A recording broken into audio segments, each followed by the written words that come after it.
مجھے مدینے جانا ہے. کہتے ہیں وہ تو آگ بگولا ہو گیا. کہنے لگا تیرے پاس جو کچھ ہے سارا میرا دیا ہوا ہے. تو میں نے کہا چچا رکھ لے. کہا جیبوں میں جو ہے وہ بھی نکال دے. کہتے میں نے رکھ دیا. پھر جلال میں کہنے لگا یہ جو تو نے کپڑے پہنے یہ بھی میرے ہیں. حضرت عبداللہ المزنی کہتے ہیں میں نے وہ کپڑے بھی اتار کے دے دیے. میرا وجود ننگا ہو گیا. تینوں لب دیں آپ گواچے سانو اپنی خبر نہ کوئی. ساتھوں پارے ککھ گلیاں دے ککھ گلیاں دے. سانو آخ دے لوگ شدائی کیونکہ اسی ننگ نموس دا ساڑ کے چولا گل پہنے تاج گدائی. آزم اپنا آپ گوایا ہے تا یار نے چاہتی پائی. فرمانے لگے میں اماں کے پاس گیا اور جا کے کہا اماں پہلے بھی تو میں ایک دن ننگا پیدا ہوا تھا تو نے کپڑے دیے پھر ننگا ہو گیا ہوں کپڑے دے. کہتے اماں نے 2 عورتوں والے لباس دیے وہ پہن کے میں مدینے پہنچا.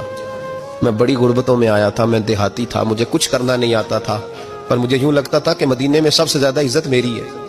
سب سے زیادہ اللہ کے حبیب نے